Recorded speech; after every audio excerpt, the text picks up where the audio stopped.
Baik, selamat pagi. Assalamualaikum warahmatullahi wabarakatuh.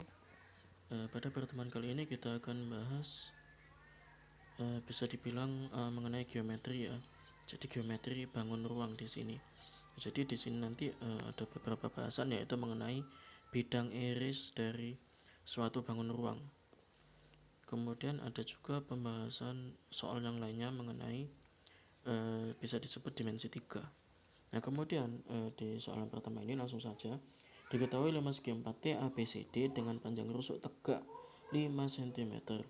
Jika titik P pada TA dengan P berjarak 2 cm dari T, titik Q pada TB dengan Q berjarak 2 cm dari B. Nah, titik R pada TD dengan R berjarak 2 cm dari T. Nah, jadi pertama kita perlu menggambar 5 segi 4 dulu, terserah segi 4-nya kayak apa. Kalau di sini tak gambar seperti trapesium untuk alasnya. Nah, jadi di sini open ended ya soalnya, terserah mau segi 4 model apa. Nah, jadi diperhatikan huruf-hurufnya yang kita bentuk dulu, kemudian yang berjarak 2 cm dari T atau dari B itu diperhatikan, dibuat titiknya. Kemudian di sini kita diperintahkan untuk lukislah penampang bidang iris limas yang melalui titik P, Q, dan R menggunakan perpotongan bidang diagonal. Nah, jadi poinnya di sini adalah menggunakan perpotongan bidang diagonal. Nah, jadi bidang diagonal itu kan kalau misalkan yang kita ketahui kalau di SMA dulu kan misalkan ada kayak kubus gini. Nah, namanya bidang diagonal, berarti bidang diagonal itu yang mengarsir. Jadi misalkan ini ya bidang diagonal, berarti yang ini, nah ini yang kita arsir, yang tengah jadi yang kayak selapis kayak buku gitu, kayak sekatnya akuarium, nah kayak gitu. Nah, di sini yang pertama perlu kita buat bidang diagonal yang melalui Q sama R. Nah, jadi di sini sudah tak sesuaikan dengan urutannya. Kalau nomor 1 berarti langkah 1 buat bidang diagonal. Nah, jadi di sini sudah dibuat bidang diagonal yang ini. Nah, jadi diarsir aja, tipis-tipis aja kayak gitu. Nah, yang kedua buat bidang diagonal yang melalui titik P. Nah, melalui titik P yaitu TAC. Itu tadi yang kita buat. Yang pertama tadi yang kita buat adalah yang ini TBD. Yang ketiga bidang diagonal TBD dan TAC itu kan berpotongan. Nah, berpotongannya ada di titik ini ada di garis TK. Perpotongan dua bidang itu membentuk sebuah garis kayak gitu. Nah, jadi berpotongan sepanjang garis TK. Yang keempat, hubungkan titik Q dan R sehingga terbentuk garis QR yang memotong garis TK di titik L. Nah, jadi di awal tadi diketahui cuman ada 3 titik aja, yaitu titik P, titik Q, sama titik R. Nah, jadi di sini cuman ada 3 titik aja yang sesungguhnya. Yang S ini bentukan lain dari setelah kita mengerjakan di tengah-tengah. Nah, jadi setelah kita menghubungkan, jadi hubungkan titik Q sama R supaya nanti memotong perpotongan dari dua bidang tadi atau garis TK itu. Jadi nanti terbentuk satu titik. Nah, satu titik nanti itu kita manfaatkan untuk membentuk titik yang S ini. Gimana caranya?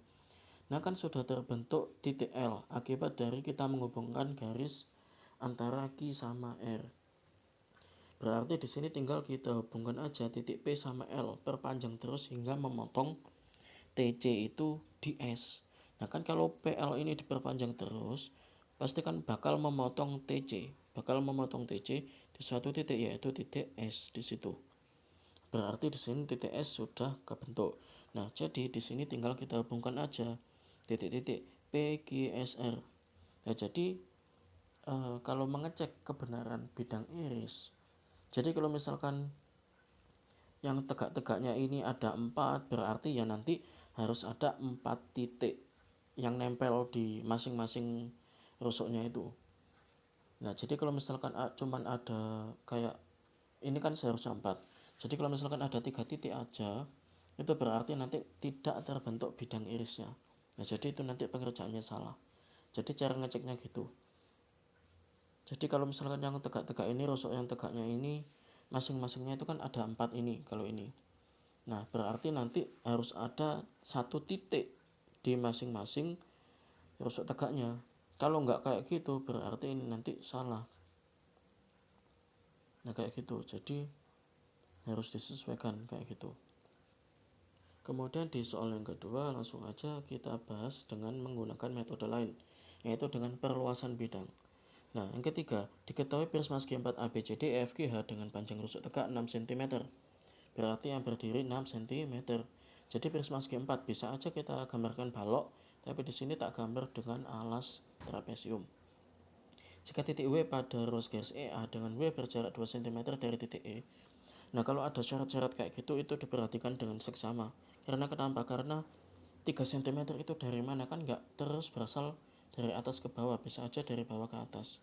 Tergantung titik acuannya dari titik mana. Itu yang perlu diperhatikan. Titik Y pada HD dengan Y berjarak 1 cm dari H. Lukislah penampang bidang iris prisma yang melalui W, X, dan Y. Nah jadi awalnya cuma ada 3 titik, yaitu W, X, sama Y, menggunakan perluasan bidang. Nah kalau di perpotongan bidang tadi kan itu kan kita memanfaatkan perpotongan bidang supaya bisa membentuk sebuah garis, kemudian kita hubungkan supaya ada titik bantu satu, kemudian kita hubungkan aja supaya nembus ke garis lain menghasilkan titik baru. Nah selain itu di sini pembahasannya yang pertama, perpanjang rusuk AB dan DC sehingga berpotongan di titik I, AB dan DC. Nah jadi AB dan DC ini yang bawah ya, ini ada langkah-langkahnya, sudah tak tuliskan sesuai nomornya. Jadi langkah 1 ya yang tak gambarkan di gambar itu nomor 1 kayak gitu. Jadi perpanjang rusuk AB dan DC sehingga nanti pastikan berpotongan di suatu titik. Nah kita namakan aja titik I, itu bisa diganti terserah dengan abjadnya apa. Yang kedua, perpanjang rusuk EF dan HG sehingga berpotongan di titik J. Nah, jadi tujuan kita yang pertama di sini adalah untuk membuat garis baru. Nah, supaya nanti di antara dua titik hasil perpotongan dua garis di awal tadi itu, setelah kita perpanjang itu nanti bisa menghasilkan sebuah garis baru. Nah, misalkan kayak di langkah 3 ini, hubungkan titik I dan J, perluasan bidang ABFE dan bidang CDHG berpotongan pada IJ. Nah, jadi perluasan bidang yang kita ketahui di sini perluasan bidang, jadi ada bidang yang ini, kemudian ada bidang yang ini. Ini kalau bidangnya itu diperpanjang atau diperluas maksud saya. Kalau diperpanjang itu garis, kalau diperluas itu bidang. Nah, jadi akan berpotongan pada garis IJ. Kemudian di sini hubungkan titik W sama X. Lalu perpanjang sehingga garis IJ di titik K. Hubungkan titik K dan Y sehingga memotong rusuk JG di titik Z.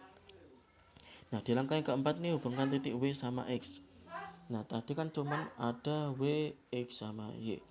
Jadi itu titik asalnya. Jadi di sini kita manfaatkan garis ini untuk membantu kita supaya nemuin titik yang satu lagi di sini.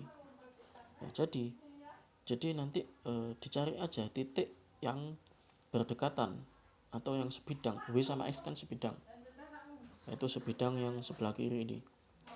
Nah, jadi W sama X sebidang, kemudian itu kita hubungkan. Nanti kan kalau kita hubungkan pasti nanti nembus ke garis KJ tadi atau JK atau garis IJ itu. Nah, itu nanti akan berpotongan di titik K. Nah, berpotongan di titik K yaitu K yang ini. Nah, jadi kita sudah menemukan titik bantunya yaitu titik K di sini. Nah, setelah itu yang kelima, hubungkan titik K dan Y. Nah, jadi titik awalnya kan cuma diketahui W, X, sama Y. Nah, jadi di sini sekarang kita sudah punya dua titik yaitu Y sama titik bantu K. Jadi di sini tinggal aja dibilang hubungkan titik K sama Y. Jadi nanti nembus ke garis EC yaitu di titik Z. Nah, sekarang kan sudah ketemu 4 titik di masing-masing rusuk tegaknya. Nah, jadi kan ini kan yang tegak ini kan ada 4 rusuk tegaknya.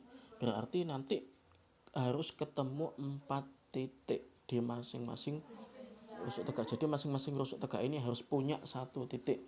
Kalau nggak gitu nanti pasti bidang irismu salah kalau misalkan kayak gitu.